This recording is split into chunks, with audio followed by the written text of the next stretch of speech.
Good morning. Well, we are in a different locations in the Ottawa studio, and we're going to try to do something different. With Tai Chi, we also have that individual and community, and this is a chance for us to connect again. We're going to be doing some videos that help sort of target certain specific postures, but also we're going to try some live stream where we get to do things together and open up a forum for questions. One of the things today that we want to talk about is, we've mentioned before how much Tai Chi is like a jewel. There's many facets to a jewel. And in normal times we look at certain facets, and in different times we look at different facets. And that's sort of what we're going to focus on today. The first thing we want to talk about is Horsestance. With doing Horsestance, it's a different facet that we're going to view it from. So if you would, starting in your Horsestance, remember Horsestance itself is bottom to the top checking. The idea is that you have your feet comfortable, shoulder width apart, your knees are bent, allowing sort of for you to grab on. The back has an S-curve in it, almost as if there's a string pulling you up from your chest. We check our ears over shoulders over hips. And we have that feeling of our gigantic sombrero with chips and salsa or guacamole. And the idea is that we keep our chin up, focusing on where the wall and ceiling meet. This feel, though, is for an anticipation. The idea that if that wind comes, we move side to side, we're able to bend with instead of having to take a step. As good Taoists, we are able to take the physical and apply it to the mental. In these times of difficulty, we want to be sure to keep a mental horse stance. The idea is that as things come, we want to make sure that we are allowing them to go by, as opposed to things that sort of knock us off our kilt. So the idea is pretty simple. Practicing your horse stance. Feeling that feel of readiness, that anticipation to go one way or the other, and being able to translate that into the mind. So that as we hear things or as we experience things, to react to it as if we were in our horse stance. As the horse stance, things come, we go by. In our mind then, that horse stance is one of, as a thought comes in, we allow it to come in, but we allow it to also go out. Keeping perspective, keeping that anticipation to be ready to respond one way or the next. I've heard it likened to a tennis ball. So often our thoughts are like tennis balls in the fact that they sort of bounce into our mind. We can either engage in it and continue to bounce it, or we can allow it to bounce in and bounce out. We can't ever stop the tennis balls from bouncing in, but we can choose whether or not to engage with them. That's sort of that mental horse stance then. We have that anticipation piece of ready for tennis balls to come, but choosing which ones to engage in. Another idea that we can try is some exercises. So much of what we do is we talk about picking fruit. Well, there's a picking fruit exercise that I want to go over. And this is something to incorporate into your daily life as well. If we start in our normal picking fruit stance, horse stance, this is going to be picking fruit without the walk. So the idea is that we will normally just pick fruit. We're going to reach up as high as we can. We grab. We're going to bring knee and elbow together, but then we're going to reverse direction and continue to stay on that side. As we pick fruit, pulling down towards is familiar. However, when we go up, we want to make sure that we're sort of pressing back with our heel as we reach up. Grabbing, exhaling as we come down, inhaling as we go up. The idea is that you want to try to do an even number on both sides. So if you do 3 on one side, doing 3 on the other, working up towards maybe doing 7 to 10 on either side, making sure that both the reach up and the push back are reaches. So that as you come back to that position, it's not that I'm just here, it's that I'm pushing back, feeling that stretch within the body, pushing back, reaching up, catch breath as you bring it back, and exhale. that as an exercise, I recommend then doing picking fruit. With picking fruit, however, I want to talk about position and feel. Since we're not there to give you some of that resistance piece, I want you to be aware of how it feels. Remember that with picking fruit, it's not that I'm just bringing my arm up. It's that I'm bringing my arm up and I'm reaching through it. Within that reach through, there's a feel. And that feel is what you want to go for. All of our bodies are different, and it's not likely that we can all hit the same mark at the same time every day. So the idea is that with picking fruit or with any posture, we want to pay attention to feel. As we reach up, it's not that my arm is going up, it's that I'm feeling a stretch going up. I'm reaching for that fruit. I want to find that perfect one. As I grab then, we've talked about that resistance coming from both here and knee, side to side, and being able to manufacture that on your own. So that manufacturing piece is something that we can pay attention to.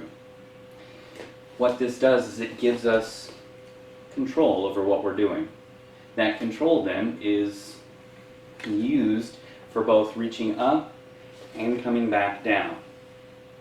So this week, if you have an opportunity to practice some of that reach and feel, I would recommend it, as long as you keep in mind a couple of things.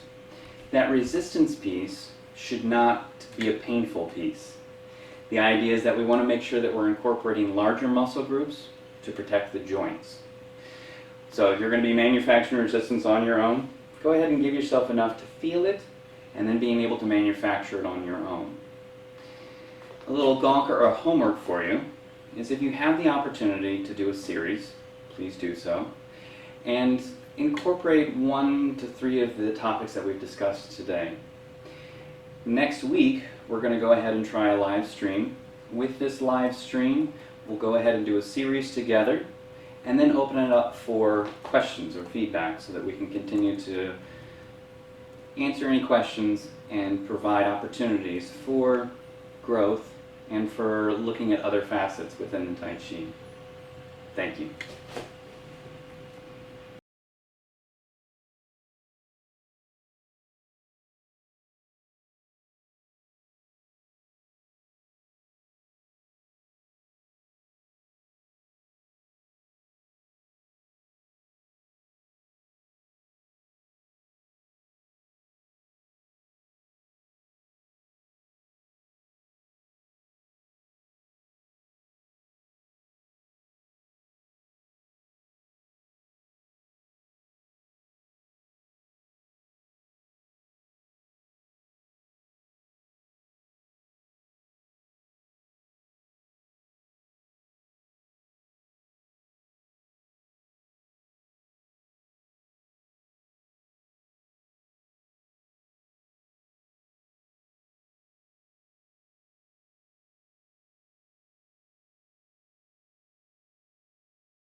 made the mistake of taking her beach ball and writing exercises on it so that when we toss it, whatever exercise she catches, that's what we have to do. But now that's all she wants to do. Really? It's great because it tires her out, but at the same time, it tires me out.